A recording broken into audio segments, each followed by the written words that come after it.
London, July 6th, 1535.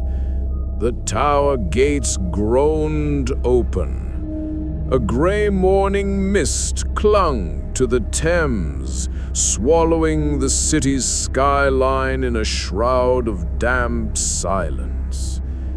From the stone archway emerged a man, thin, pale, yet walking with a strange, unshaken dignity.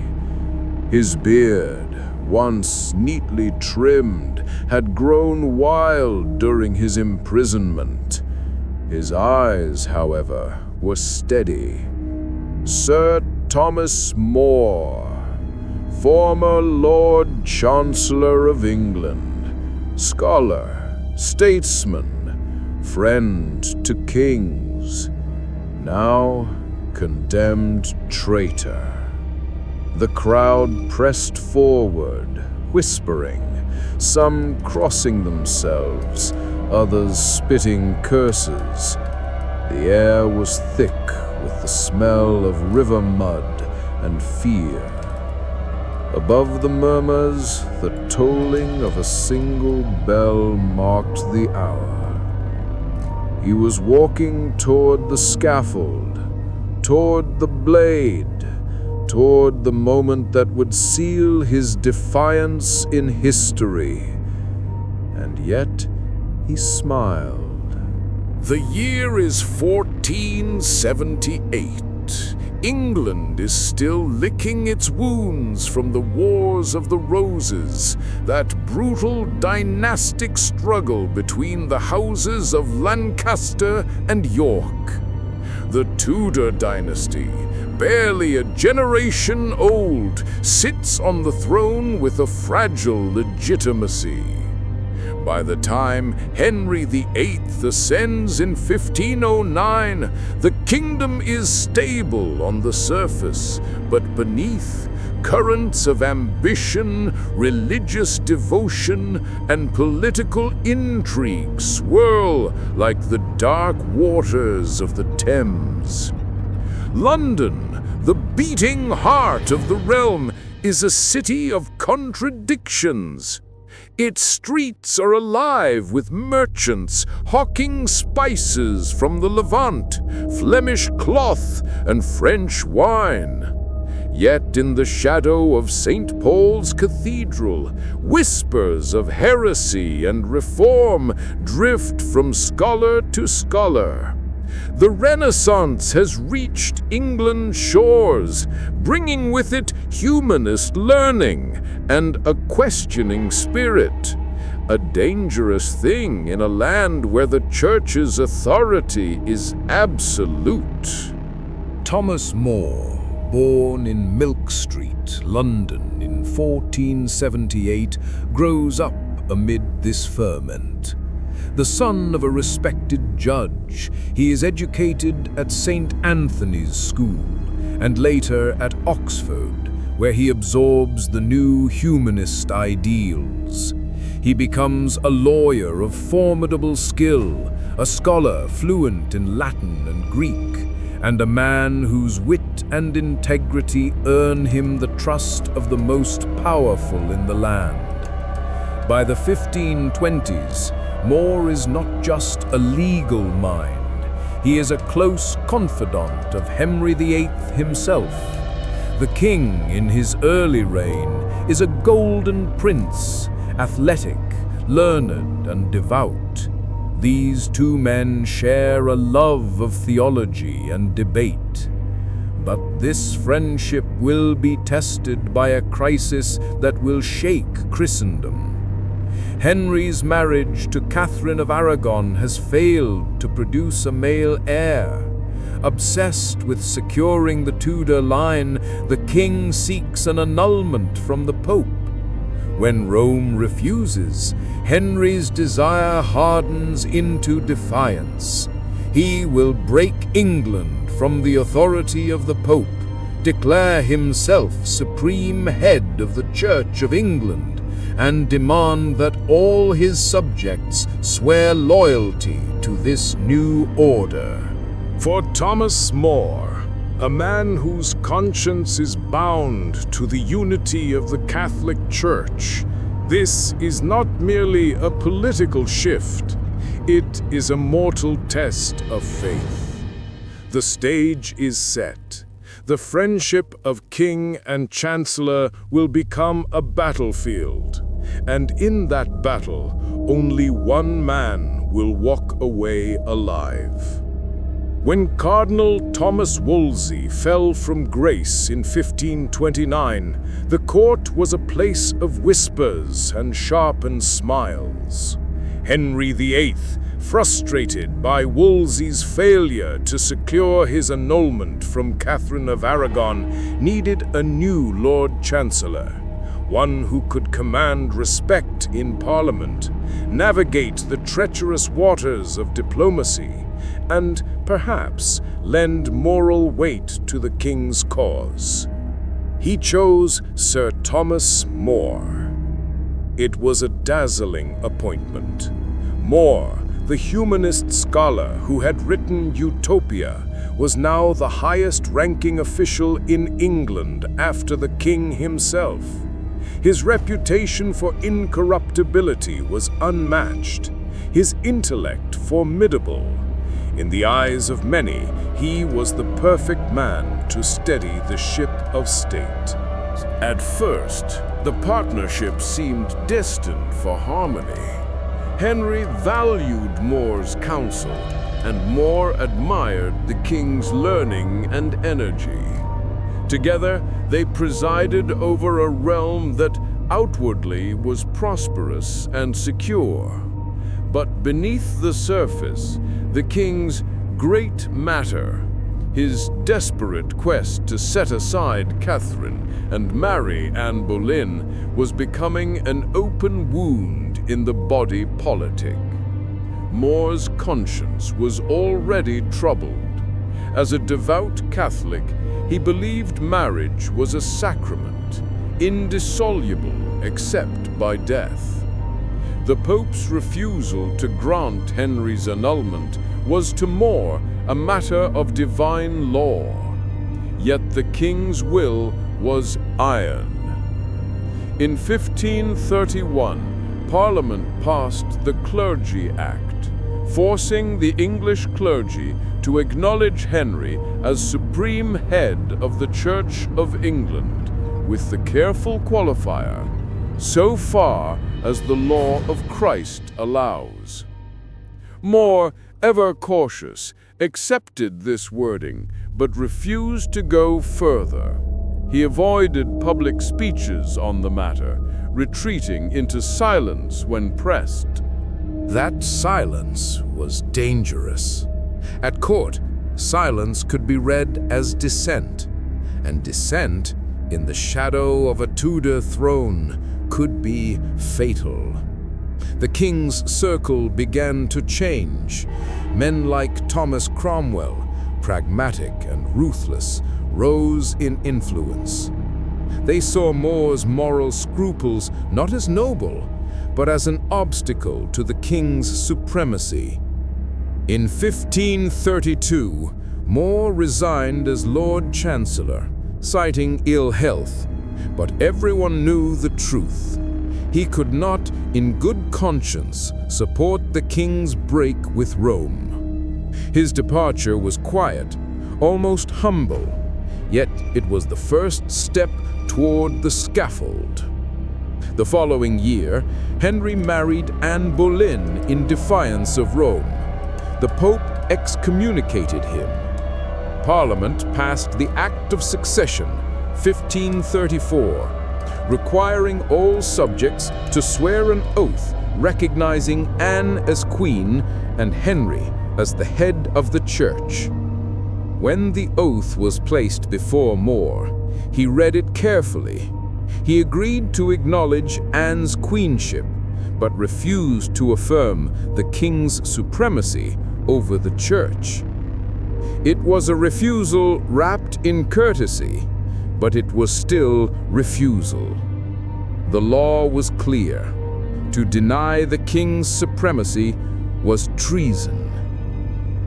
More was arrested and taken to the Tower of London.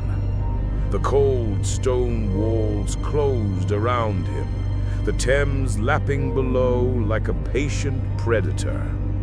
Outside, the machinery of the new church ground forward, crushing those who stood in its way.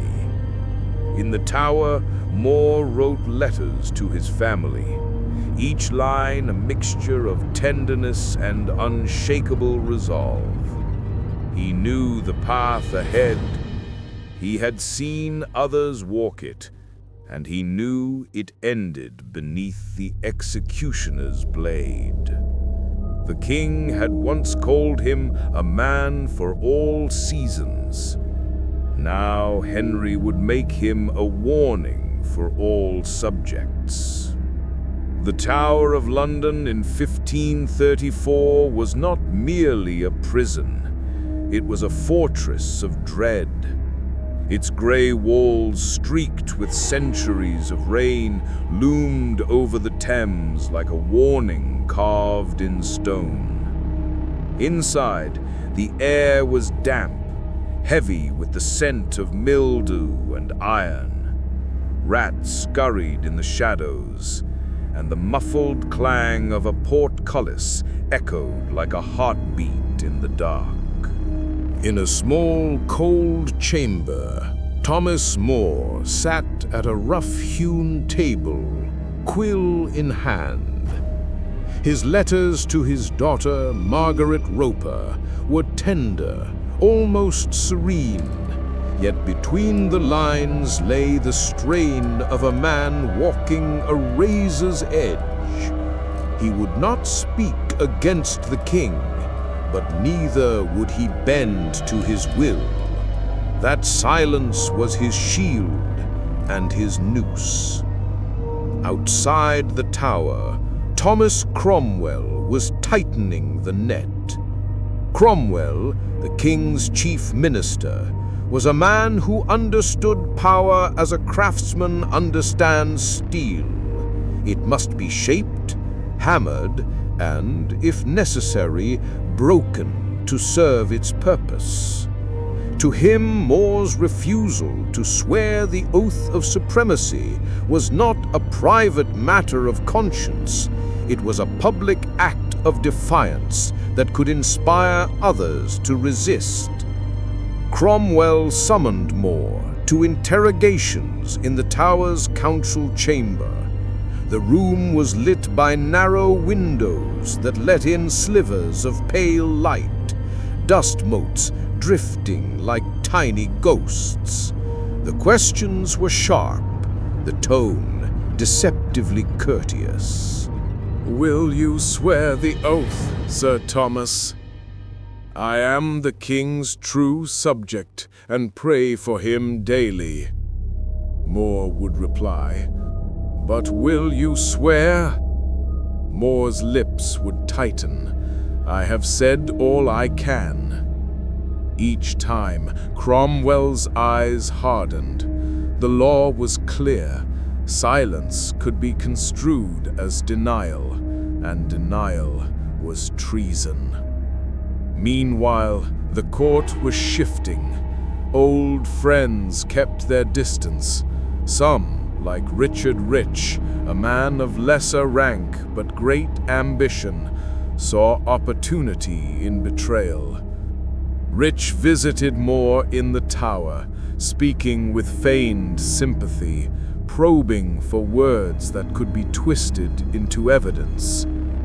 It was in one such meeting that Rich claimed More had denied Parliament's authority over the church, a statement More swore he never uttered.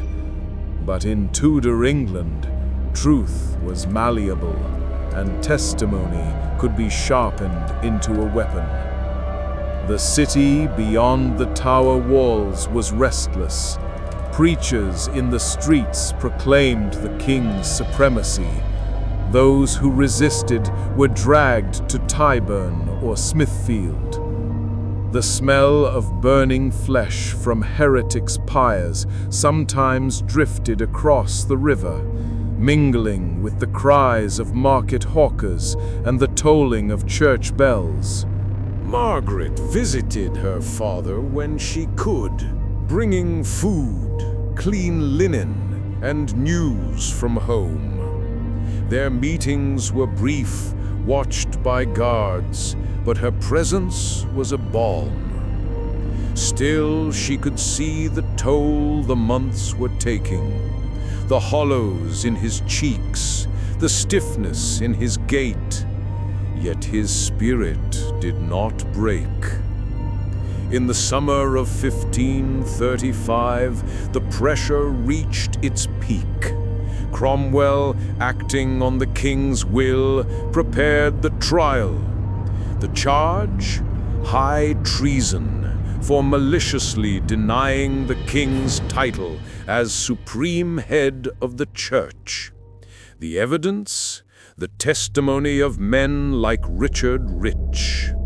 More knew the verdict before the trial began. In Henry's England, trials were theatre, and the sentence was written before the curtain rose. Still he would stand in that hall, beneath the painted beams and the gaze of his accusers, and speak the truth as he saw it, knowing it would cost him his life. The scaffold was no longer a distant shadow. It was waiting, patient as the river tide. July 1st, 1535, Westminster Hall. The great chamber was stifling, the summer heat trapped beneath its high timbered roof. Shafts of sunlight pierced the dusty fair, falling across the faces of judges, courtiers, and guards. The crowd pressed close, their murmurs a low, restless hum. At the center stood Sir Thomas More, gaunt from 15 months in the Tower, yet upright, his eyes calm. Before him, the panel of commissioners, among them Thomas Cromwell, Thomas Oldley, and Richard Rich, waited like hawks. The charge was read aloud: high treason for maliciously denying the king's title as supreme head of the Church of England. More listened without flinching. Witnesses were called.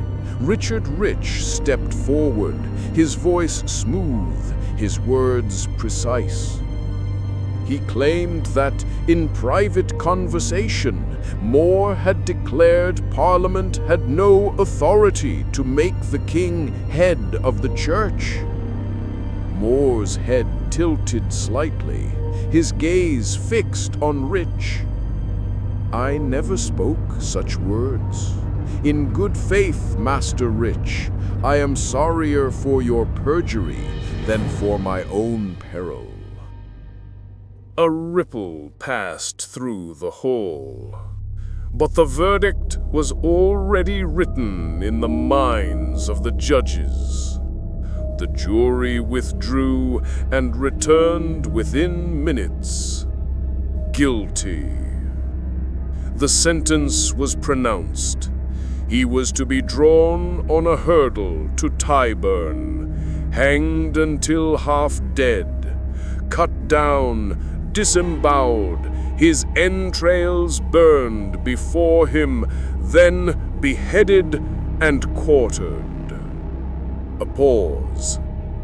Then, in a gesture of mercy, the king commuted the sentence to simple beheading.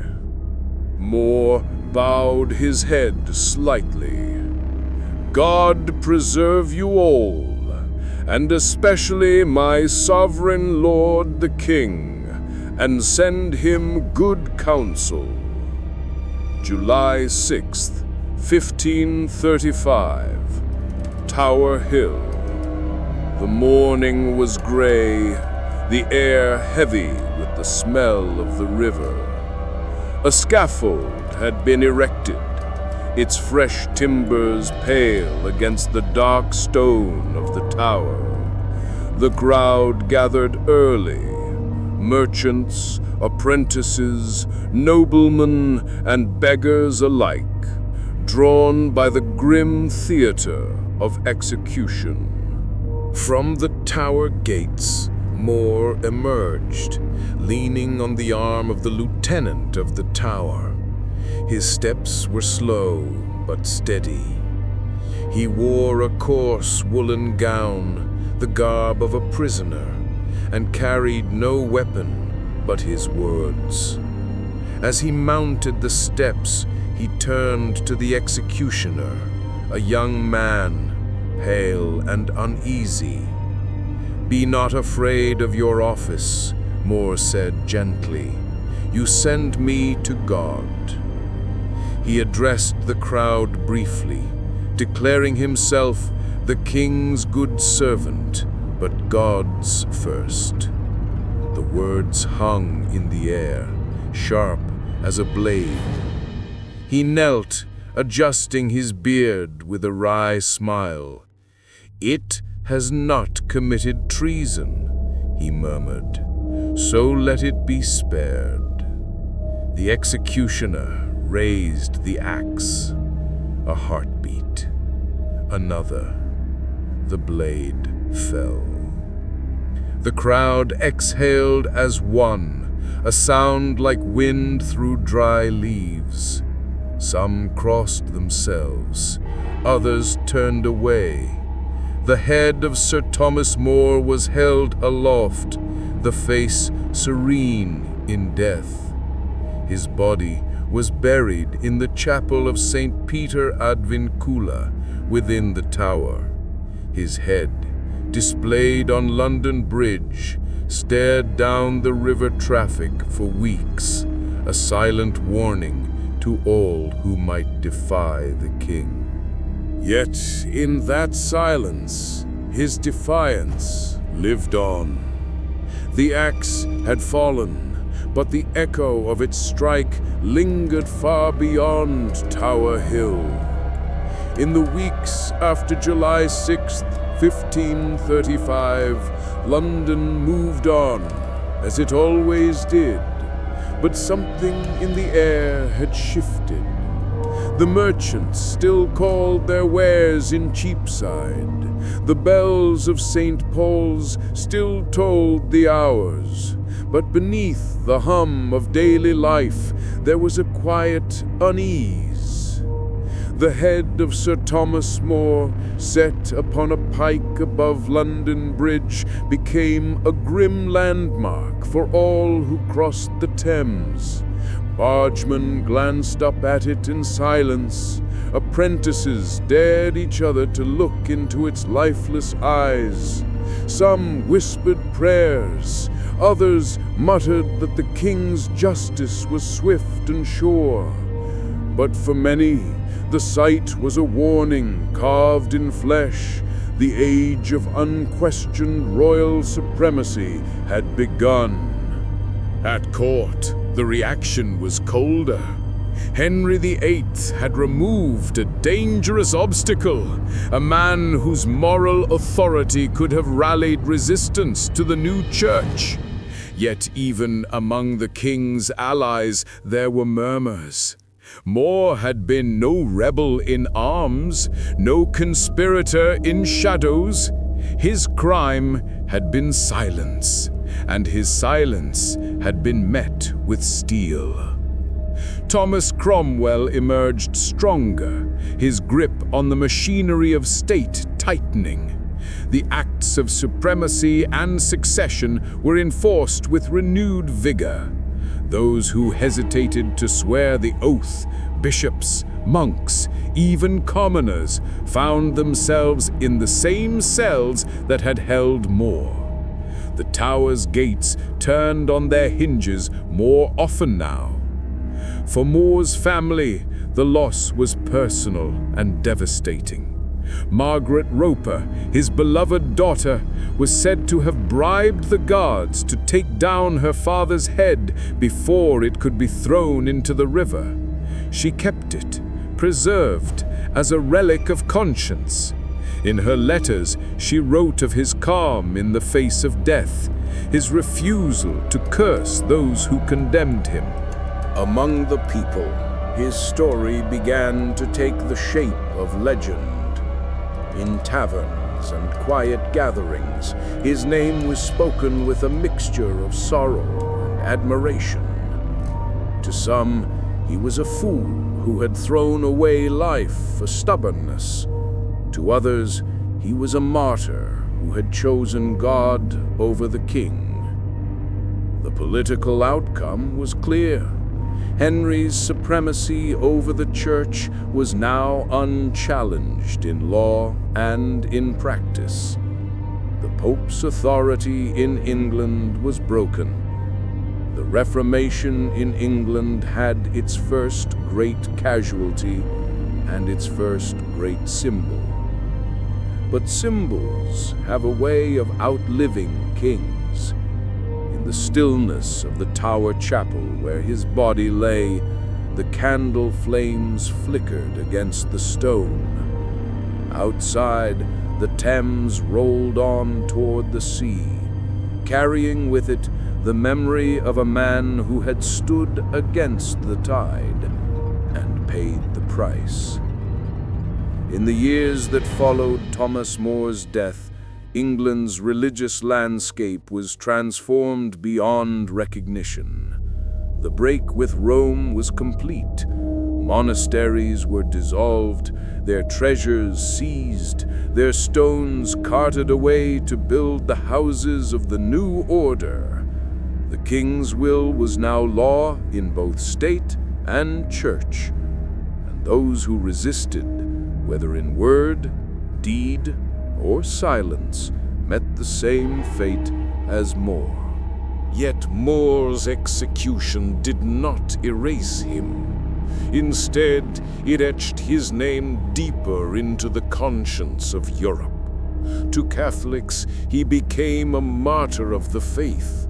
To others, a symbol of the individual standing against the crushing weight of absolute power. His writings, smuggled and preserved, continued to speak of justice, conscience, and the peril of rulers unchecked. Henry VIII would go on to lose friends, wives, and allies, but never again would he face a challenge so quietly unyielding. More's refusal was not the roar of rebellion. It was the stillness of a man who would not betray the compass of his soul, even when the cost was life itself. History remembers many who bent to survive. It remembers fewer who stood and fell. More's story endures because it forces a question upon every age. When the demands of power clash with the dictates of conscience, which will you serve? The tower still stands on the banks of the Thames, its stones darkened by centuries of rain. Tourists walk where prisoners once prayed, laughed, and wept. And somewhere in that silence, if you listen closely, you might still hear the echo of a voice saying, "I die the king's good servant, but God's first."